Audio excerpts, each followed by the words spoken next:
Islands are situated in the North Pacific Ocean, forming a chain which extends about 1,200 miles west-southwest from Alaska Peninsula towards Siberia to form the southern boundary of the Bering Sea. The Aleutians comprise 4 groups, the Fox, Andreanoff, Rat, and Near Islands, and constitute part of the territory of Alaska, USA. Of volcanic origin, there are numerous combs on the chain, many of them still active.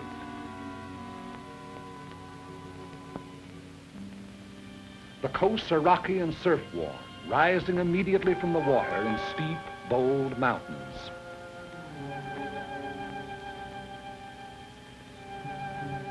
The Aleutians are the storm pot of the Western world. A permanent low-pressure area prevails there.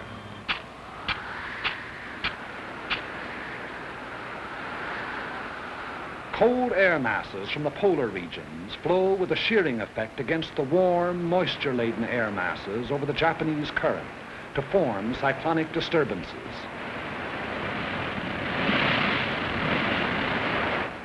Because of the Earth's rotation, these disturbances move from west to east, and this meteorological phenomenon constitutes one of the most dangerous weapons in the arsenal of our enemies, for it enables the Japanese to operate behind the moving curtain of a storm. In the early days of June 1942, they employed this advantage in an all-out attempt to secure absolute domination of the entire Pacific Ocean. Behind eastward moving storms, they dispatched 2 invasion fleets against 2 widely separated objectives, Midway Island and Dutch Harbor, an operation designed to break the American line of sea defense upon which the security of the Pacific coast depends. Both attempts failed. American air forces engaged the enemy task force at Midway, achieving an historic victory. And at Dutch Harbor, American land-based planes from secret American airfields swarmed down, seemingly out of nowhere, to knock out 1, 2 troop-filled transports, 3 heavy cruisers, 2 destroyers, and 1 aircraft carrier. In pursuit of the enemy, our Army and Navy airmen flew through storm and fog and hurricane, 1/5 on instruments, 4/5 on luck, 20 hours out of 24 sometimes, through blind passes, by uncharted peaks, down through zero ceilings, not knowing whether the enemy fleet or a mountain lay below, sweating it out for hour after blind hour of continuous flight, and home without benefit of directional beam to land on unlighted runways, refueled, and take off into gray, blind hell. There is no monument to the many who went out and did not return. They fought and patrolled, in many instances, until their fuel was gone, knowing they would be forced down at sea, but unwilling to break off contacts they had made with enemy forces. Few are alive of those that flew against the Japs in the Battle of Dutch Harbor. If you wish to see their monument, you Americans here at home, look around you. In retiring, the remnants of the defeated Japanese task force landed troops on the undefended islands of Attu, Agatu, and Kiska. We immediately undertook the offensive. So commenced our march out along the bridge toward Asia. In late August of 1942, a large detachment of our troops landed on an island several hundred miles out along the chain, and under 2 hours by bomber from Kiska. The name of this island is Adak, and it is closer to Japan than any other American outpost. Typical of the Aleutian chain, it is windswept, treeless, rain-soaked, carpeted with sphagnum, a flat, spongy vegetation like undersea growth, which oozes water at every step. The only bird life on the island is its scavenger ravens, big, black, wind-ruffled. Remote as the moon and hardly more fertile, Adak is next to worthless in terms of human existence.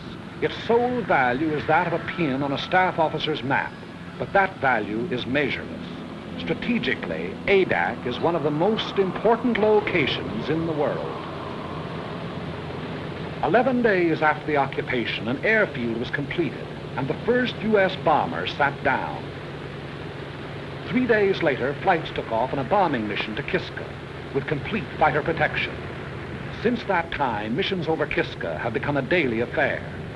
The airfield is the heart of the island, beating with a 500,000 horsepower of heavy and medium bombers, Navy amphibians, pursuit ships, transports. The sound of the engines warming up starts before dawn, echoing back from the mountains that flank the field.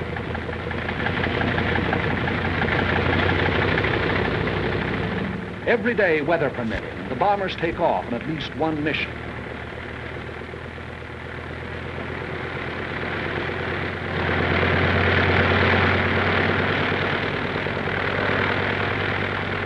Often on good days, a first flight takes off in the sunrise, others following at regular intervals, so that Kiska's under bombardment every hour until nightfall.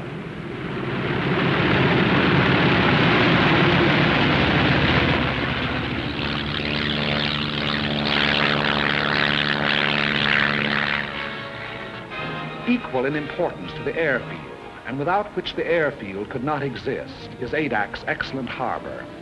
Landlocked on three sides with a natural island breakwater, it enables heavy draft vessels to come inshore and unload by lighter under almost any weather conditions.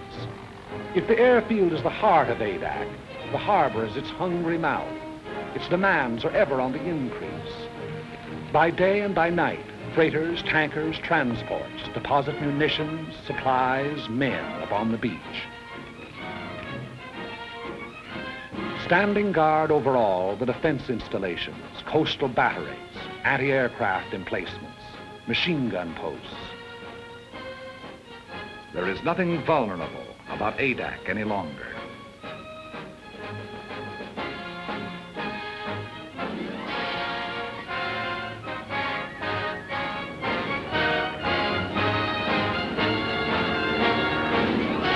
The skies are constantly circled by aerial patrols and never-ending relays.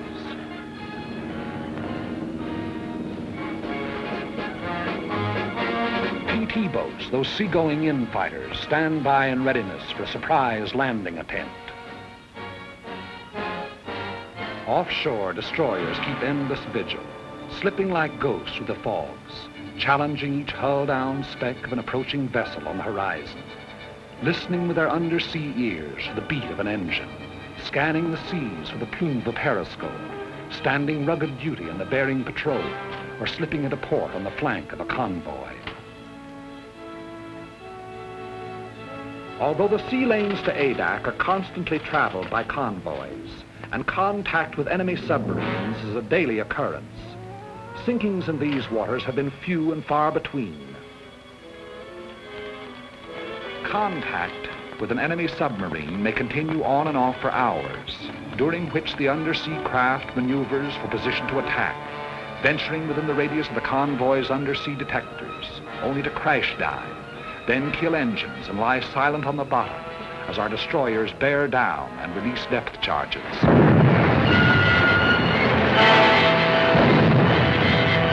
Our destroyers and Navy reconnaissance have held the undersea enemy well in check. The flow of men, munitions, and supplies flows ceaselessly on. The gigantic task of furnishing every American expeditionary force with the materials needed in carrying the fight to the enemy falls to the Army Service Forces. ASF is the bloodstream of our whole military body, maintaining its every organ and muscle. Adak presents a special problem, as the barren island furnishes nothing toward human needs save drinking water. Everything else must be brought here. Food, fuel for men and motors, machinery, munitions, shelter material. Raise these basic requirements to the nth power. Add parts and replacements for everything from Caterpillar tractors to can openers, plus the operations of estimating, purchasing, assembling, transporting, delivering, and it becomes apparent why the job of supplying a military force is now dignified by a $12 word like logistics.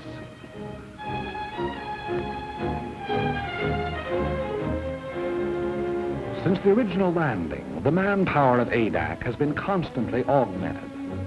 Where before it was hundreds, now it is thousands. Troops arrive after a voyage that may take anywhere from a week to a month, depending on the sea route. But it took more than a single month to land them here. The months of training that toughened them to rigors of wind and weather. that taught them to handle their weapons, that made them into soldiers.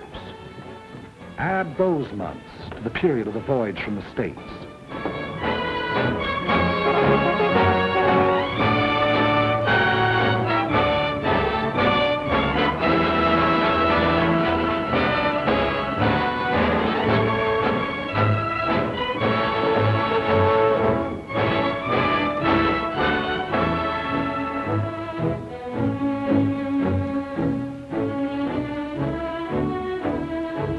On Adak, down Eastern accents mixed with Texas drawls and Middle Western twangs and Brooklynese. Bookkeepers, grocery clerks, college men, and dirt farmers. That is, of course, ex-dirt farmers, ex-bookkeepers, ex-college men. Soldiers now, as though all their lives they'd been nothing but.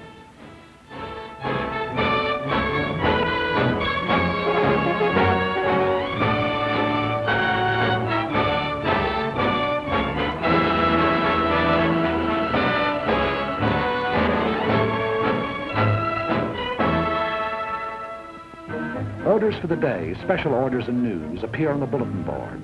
Since newspapers and magazines are usually from a month to 3 months out of date, these radioed news flashes are the only means by which the soldier knows what's going on outside. No fresh meat, no green vegetables, powdered eggs, tinned bully beef, potatoes, canned tomatoes, peanut butter, canned fruit, and coffee make up the basic diet.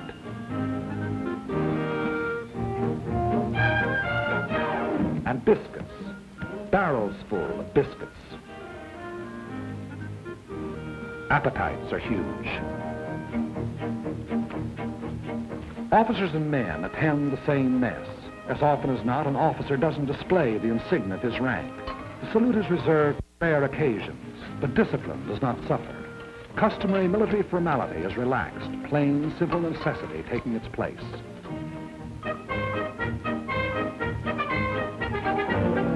After months in an outpost like Adak, there is a tendency on the part of the soldier to think and live only in terms of the present. That faraway world from which he came begins to seem like a dream to him. A letter in his hand is proof of the reality of that world, of Saturday night dances, jalopies and ice cream sodas, of sport pages, and shaving in the same mirror with the old man. A letter means more than his paycheck to the soldier. If he happens to be in the Air Corps, he'd gladly make an extra flight over Kiska for one more letter.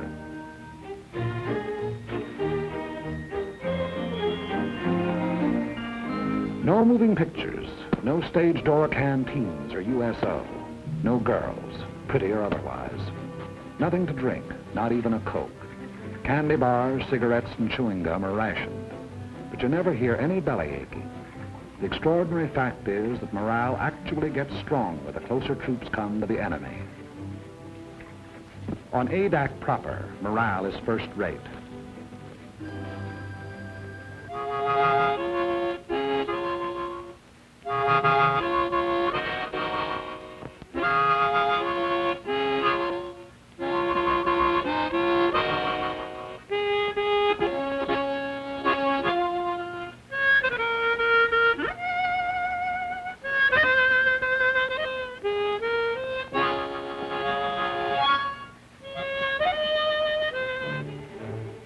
The site of the airfield was originally a shallow tidal lagoon. Army engineers diked up its inlet and drained off its waters by means of a channel to the sea. It was their resourcefulness in exploiting a natural formation which made possible the completion of the field in 10 days and 11 nights, for the work never ceased.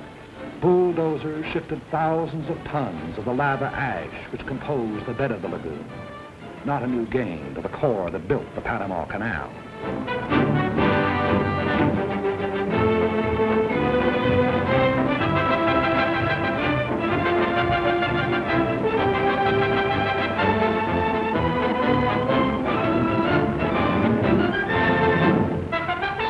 As the waters receded, grading crews followed, leveling and impacting the area in preparation for the final surface.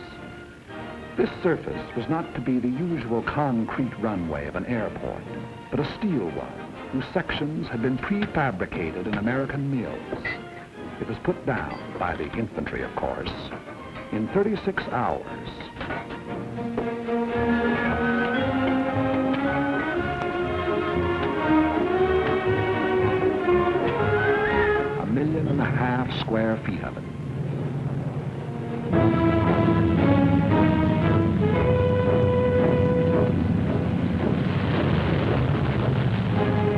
then on, only the severest weather kept our planes grounded. Local storms materialize, deluge the island, and pass on or dissipate, all within a few short minutes. It's a land of cloudbursts and rainbows. If you don't like the weather, wait a minute, the soldier says. Everything the weatherman has to offer may be had in a single day. Downpours, hurricane winds, hail, snow, fog, sleet, and sunshine. It is not so much bad weather as changing weather that makes flying hazardous to the uninitiated there. A new pilot must learn to side-slip through local squalls and sit her down in a field rimmed by mountains and under a half-foot of water.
The greater percentage of casualties, however, occur in the anti-aircraft fire over Kiska.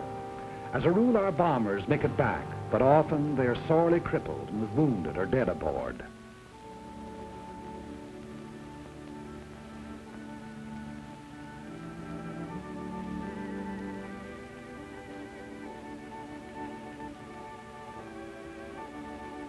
In my father's house are many mansions.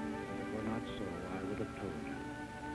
I go to prepare a place for you, and if I go and prepare a place for you, I will come again and receive you unto myself. And where I am, there ye may be also. And whither I go, ye know, and the way ye know.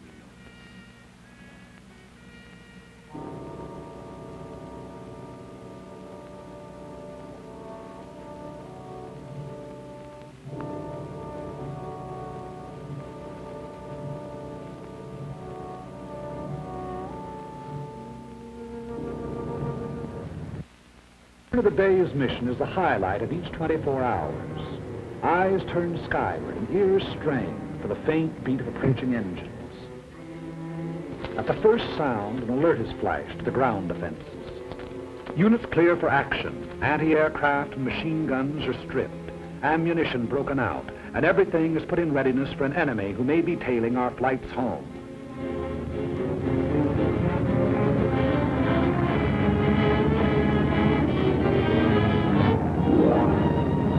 Bombers went out, and 6 are coming back.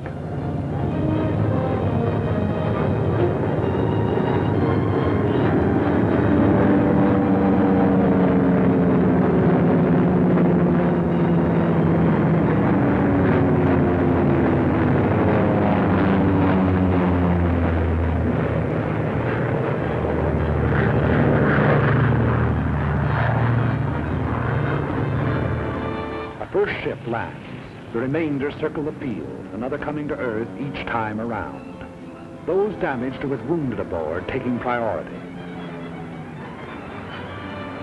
It's a revelation how much punishment one of these big bombers can take and still navigate.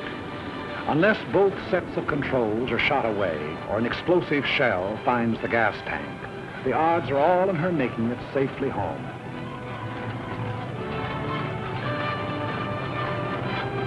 Anyone who's been over will tell you that the most wonderful ride in the world is the ride back from Kiska. No matter if two engines have conked out and daylight is pouring through the wings, there's just something about the scenery on the way home.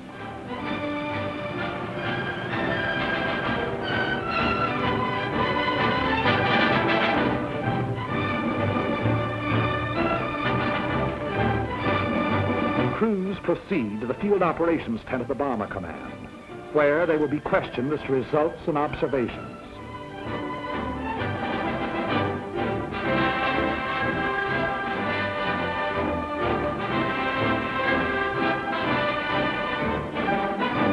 Their jigsaw reports, taken singly, are compared and cross-checked until a complete and accurate record of the operation has been assembled.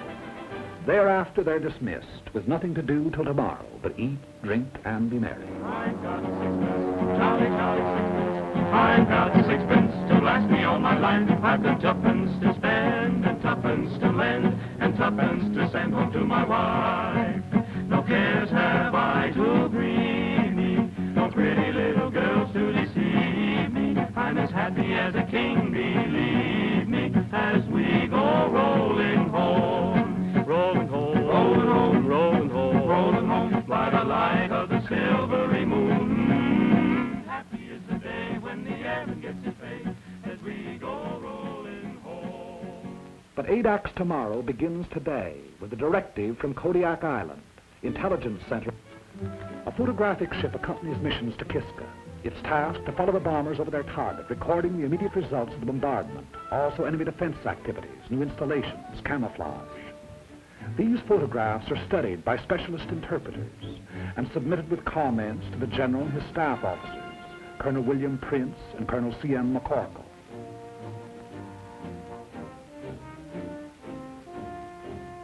Here is Kiska, her camp area, with its steel huts, her hangars, her underground railway, her gun installations.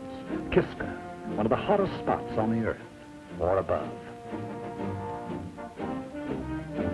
The main objectives in any mission from ADAC are the destruction of enemy shipping en route to Kiska, destruction of installations on the island, harassing of enemy personnel. When the broader aspects of the operation have been decided upon, the senior officers of the bomber and fighter units work out its details. Among considerations in planning a mission are the type of aircraft to be employed, the weight and type of bombs, the time, altitude, and direction of the attack. All of these are interrelated, a change of one influencing all the others. The overall determining factor is weather. For this reason, the Navy meteorologist plots his charts up to the very time of takeoff. A change of weather at the last moment may mean a complete revision of tomorrow's plans. Tomorrow is Sunday.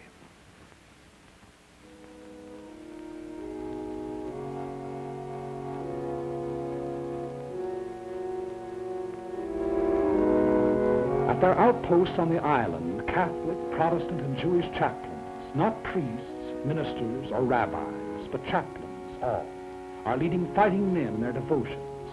Under the snows of an Aleutian mountain, these defenders of the faith exercise the first of their four freedoms.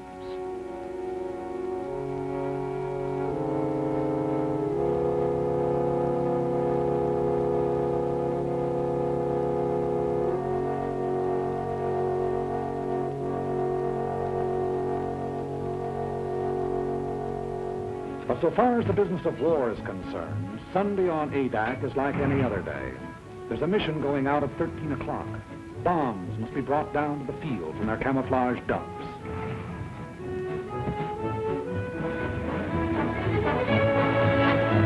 A heavy bomber carries either 16 250-pounders, 12 500-pounders, or 8 1,000-pounders.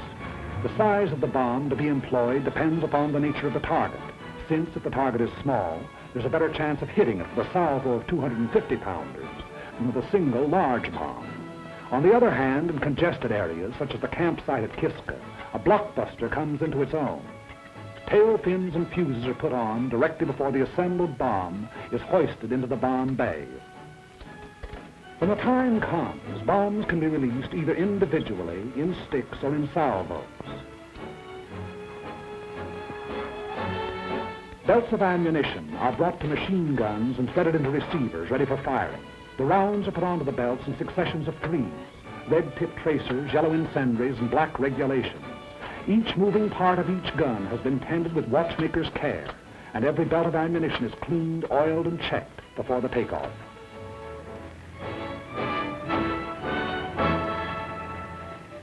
It is 12:40 o'clock, and the pilots who are going to fly the mission receive final instructions.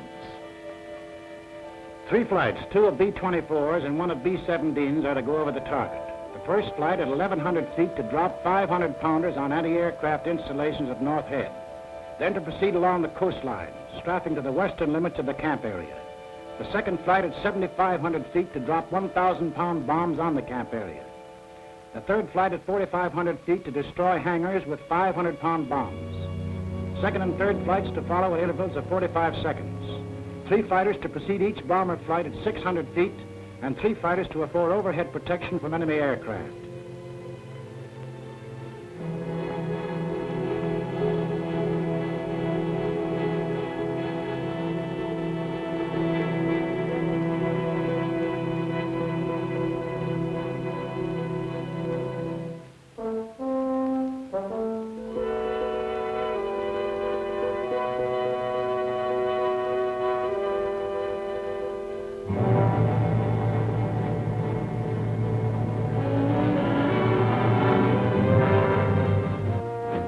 Crews begin to assemble around the ships, awaiting the appearance of their officers. A bomber crew is a team, and the longer it's together, the better the teamwork. Theirs is a mutual responsibility. The safety of the ship and the lives of all the others may depend on any single member. Trust, respect are implicit in such a relationship if it is to endure. Maybe in the beginning you don't like the color of a guy's hair, but if he's all there at his job, you'll get to like it fine. Enlisted men eat, sleep, fly together. Their voices on the intercom become familiar, easy to understand, and understanding is vital. Every gunner knows the quality of every other's marksmanship and courage. The navigator can plot a 1,000-mile course over open sea and make a landfall. 8 men can testify. Trust and respect for the bombardier, the radio operator, the engineer, co-pilot, and trust and respect for the ship they fly. A monument ought to be put up to that pre-war fraternity of high school speed maniacs, for out of their ranks, our fighter pilots are largely drawn. They bring to their hazardous undertakings split-second judgment, inspiration, daring. Lieutenant George I. Riddell, 12 strafing missions over Kiska. Lieutenant Hawley P. Mills, 14 missions. Lieutenant Lyle A. Bean, 13 missions. Major Milton Ashkins, 15 missions. Lieutenant Henry J. Strankowski, 11 missions. Colonel Jack Chenault, son of General Chenault of the Flying Tigers. Colonel Jack has a 0 on a submarine to his credit.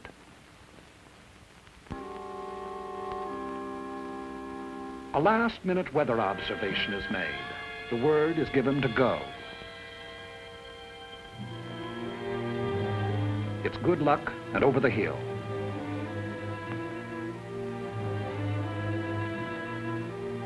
The aerial camera goes aboard.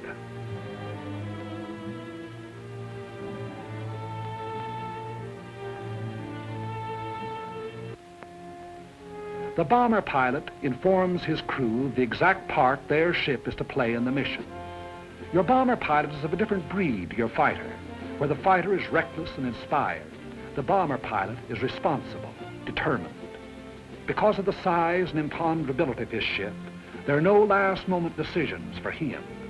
And besides the big, intricate, costly piece of machinery that a heavy bomber is, he has the lives of 6 or 8 others to think about. 100 men, 9 bombers, 12 fighters, are setting out to attack and immobilize 10,000 men behind naval and military defenses. This is the significance of aerial supremacy. But behind this supremacy lies the enormous system which makes it possible for the ships to take off. ASF, Naval Convoy, Army Air Transport, the Corps of Engineers, Army and Navy intelligence, Signal Corps, Ordnance, and ground forces. These have done their part for today. The stage is set. Rehearsals are over. The actors are ready. The curtain is going up. But this is no make-believe drama. They will be playing for keeps.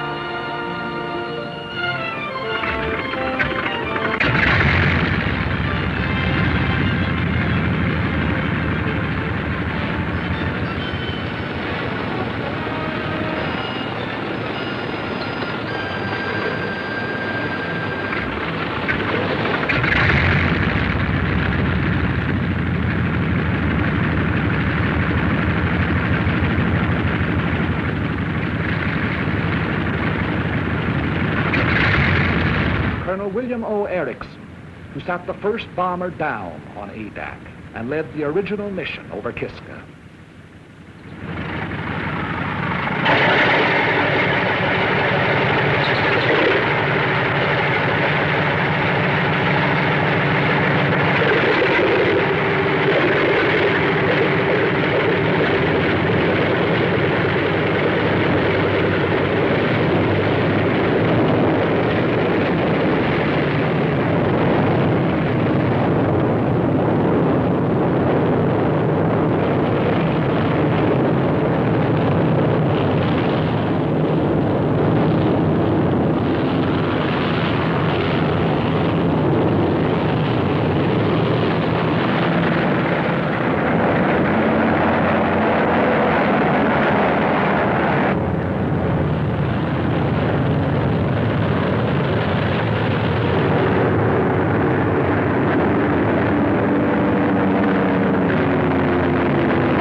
Thunder of engines makes the earth tremble and the ravens rise.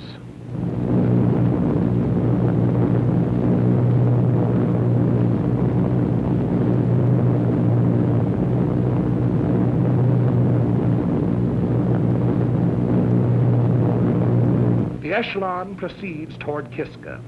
It's about an hour and 3/4 from Adak to Kiska, one of the most hotly defended of enemy-held areas. Kiska is also one of the most strongly fortified. The Japs have dug in like so many moles.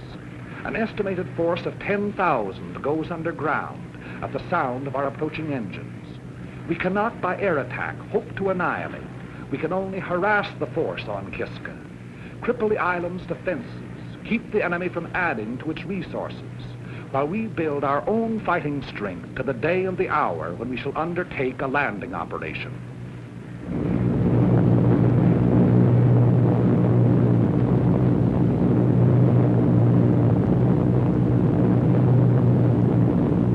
Radio contact is maintained between the bombers and ADAC throughout the flight, which proceeds at military speed, 165 miles per hour.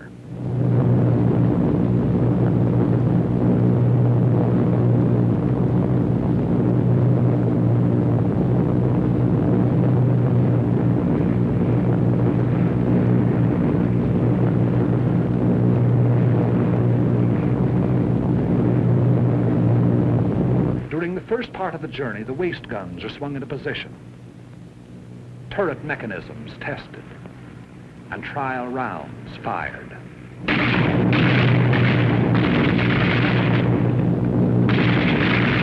Time moves slowly going out to the target. Crew members have even been known to play stud poker. The route is quite familiar by now. Many pilots and crews have made the flight 25, 30 times.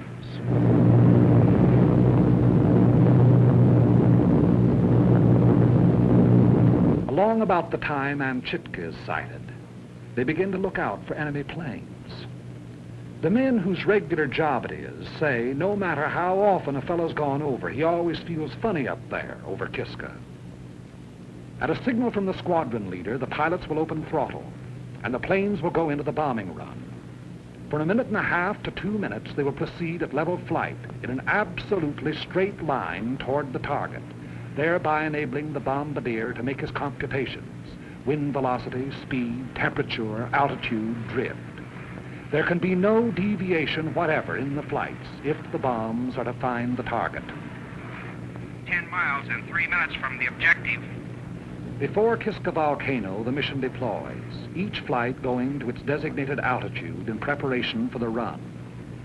The enemy will endeavor to throw the flights off their runs, and to this he will bring all his firepower to bear. The earth below will blaze with hatred. Our ships will heave and rock in the ack-ack. Machine gun bullets may make a filigree of their wings.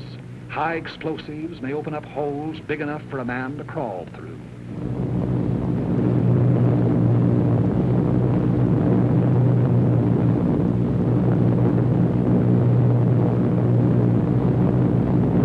Little Kiska, outer defense of Kiska Harbor. Bombay doors open. Bombay doors open. 6 degrees right on course. The object is to hit the target, not to avoid anti-aircraft. Remember this, you're just as liable to run into it as away from it. The best way is to forget what's happening outside and make the run by instruments. That way, if it comes, well, you just look over your shoulder and see a man with a long beard, and you say, "Good morning, Father Abraham." I want every man to stick by his gun until I say he can leave. Use every round of ammunition on this ship. Fire straight at the gun flashes until they stop. If we're hit and have to bail out, there'll be plenty of Navy around to pick us up. Okay, shall we give it to them?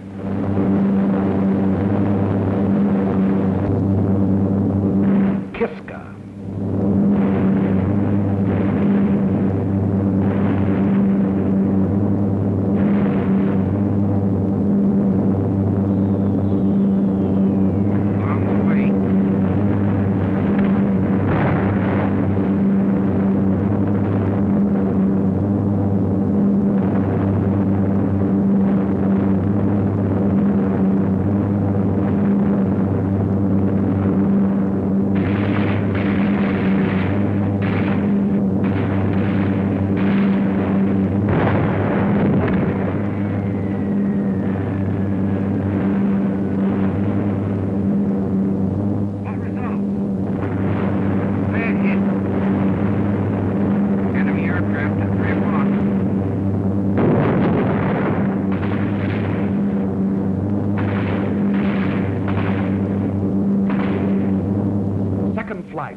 him hit.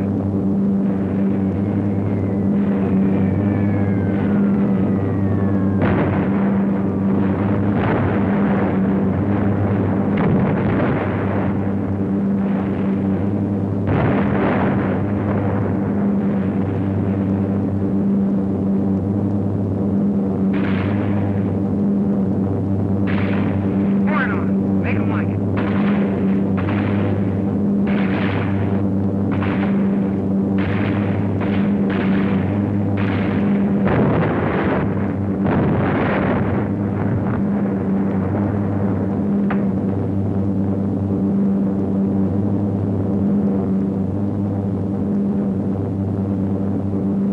Third flight at 4,500 feet.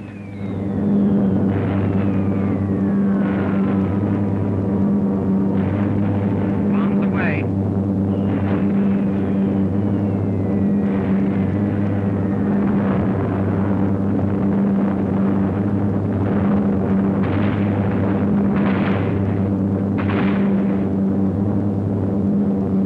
Here it goes.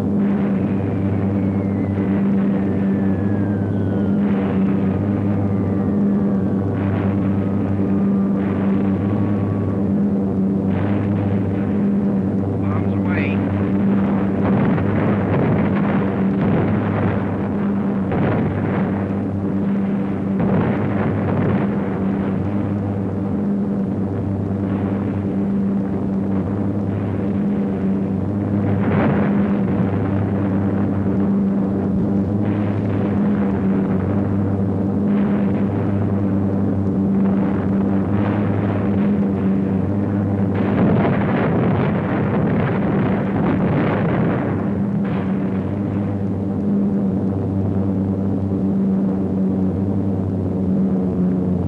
Check in, tail gunner. Okay. Waist gunner. Okay. Radio man. Okay. Top turret. I got a slug in more, but I'm okay. Belly turret. Okay. Nose. Okay. Kiska's hangars are destroyed, burning. Our bombs found the target. 9 bombers came out, and 9 are going home.